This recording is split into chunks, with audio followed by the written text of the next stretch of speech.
आज हमारी जथेबंदी भारतीय किसान एकता बीके की मीटिंग हुई कार्यालय में, जो 26 नवंबर से संयुक्त किसान मोर्चा, गैर राजनीतिक और किसान मजदूर मोर्चा दोनों मोर्चे पार्ट 2 किसान आंदोलन चला रहे हैं। 26 नवंबर से हमारे सीनियर किसान नेता सरदार जगजीत सिंह डल्लेवाल आमरण अनशन पर, मरण व्रत पर बैठ रहे हैं।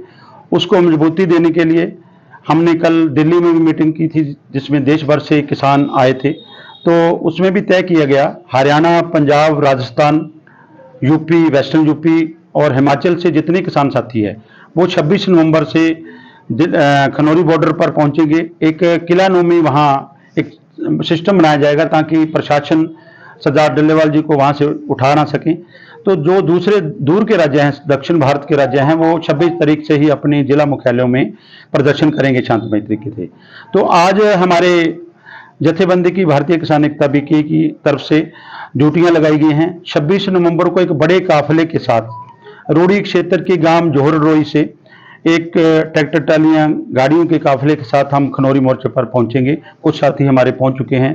पहले भी सिरसा जिले की काफ़ी ट्रैक्टर ट्रालियां तंबू वहाँ हैं और वहाँ जो ताकत वहाँ झोंकी जाएगी, क्योंकि जो हमारे पास है भगवान के दिए हुए प्राण हैं, उनकी आहुति हमारे किसान नेताजी लगा रहे हैं।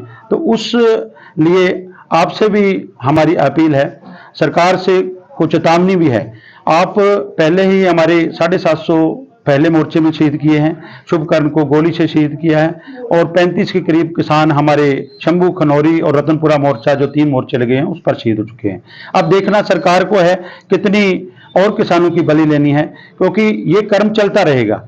हमने दोनों मोर्चों ने ये फैसला किया है, अगर सरदार जगजीत सिंह डल्लेवाल जी अमर अनशन पर बैठे हैं, उनकी प्राण त्यागने तक सरकार हमारी मानी हुई मांगों को लागू नहीं करती है, उनके प्राण चले जाते हैं, तो उनका पार्थिव शरीर मोर्चे पर रखा जाएगा, उनका अंतिम संस्कार नहीं किया जाएगा। उससे अगले जो है पंजाब से ही जो हैं सुखजीत सिंह हरदो झंडे, वो बैठेंगे। ऐसे कर्म हमारा चलता रहेगा शहीदियों का।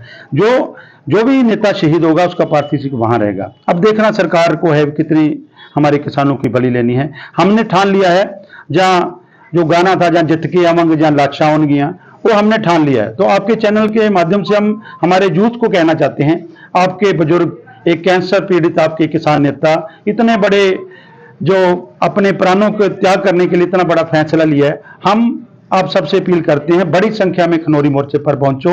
इस मोर्चे को जीतना, करो या मरो की लड़ाई अब शुरू कर दी है। इस मोर्चे को जीतना जरूरी है। एमएसपी खरीद गारंटी कानून बनवाना जरूरी है। स्वामीनाथन योग C2+50 के तहत फसलों के भाव तय करवाने जरूरी है। किसान और मजदूर की कर्जा माफी, मनरेगा मजदूरी, 12 मांगे थी, 13वीं मांग है जो शुभकर्ण शहीद हुआ, उसको इंसाफ की मांग को लेकर यह मोर्चा चल रहा है। इसके अलावा भी हरियाणा में कहीं और धरना प्रदर्शन किया जाएगा? देखिए, मैंने बताया भी Haryana, Punjab, Rajasthan, UP, western UP, ये चारों स्टेटें, हिमाचल भी आता है, ये सारी खनौरी मोर्चे पर पहुंचेंगे। जो दूर वाले हैं, हजारों किलोमीटर दूर हैं, जैसे केरला, कर्नाटका, आंध्रा, तमिलनाडु, वो वहां अपने मुख्यालयों पे काम करेंगे।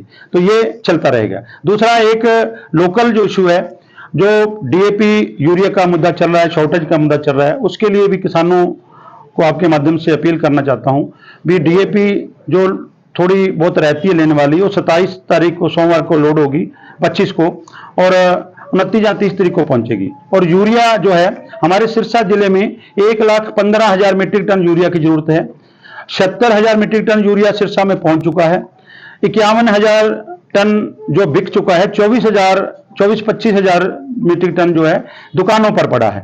तो वह दुकानों वाले, ज्यादातर जो सहकारी सोसाइटियां हैं, इफ्को सेंटर है, क्रिप्को सेंटर है, गांव में जो कोऑपरेटिव सोसाइटियां हैं, वो किसानों को कोई नैनो यूरिया दे रहा है, कोई सल्फर दे रहा है। हमने विभाग से भी बात की है, हम उनको चेतावनी देते हैं आपके चैनल के माध्यम से, अगर फिर भी बाज ना आए तो हम विभागीय कार्रवाई कराएंगे, उनके ऊपर एफआईआर करवाएंगे। हमारे किसान को लूटना बंद करो, पहले परेशानी में चल रहा है।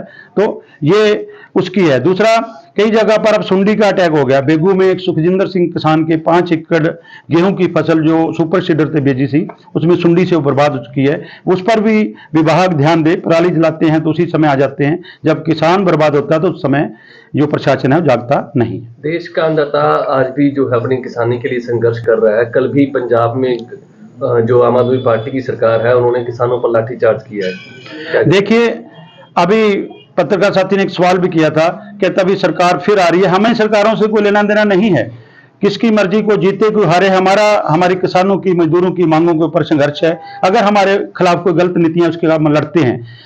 पंजाब में भगवंत मान जो आम आदमी पार्टी की सरकार है, एक तरफ तो कहता हम किसानों के हितैषी हैं, जो भारतमाला प्रोजेक्ट के तहत बठिंडा में अपनी फसलों जो जमीनों के सही दाम लेने के लिए और अपनी जमीनों को बचाने के लिए जो साथी संघर्ष कर रहे थे, उनके ऊपर आंसू गैस के गोले छोड़े गए, पानी की बौछारें छोड़ी गई और लाठीचार्ज किया गया। ये सरकारें कोई भी हो, जब भी किसान उनकी सेध में आता है तो सबसे पहले किसान को ही मारने का काम करते हैं, किसान को लूटने का काम करते हैं। ये सारे लुटेरे सब एक हैं।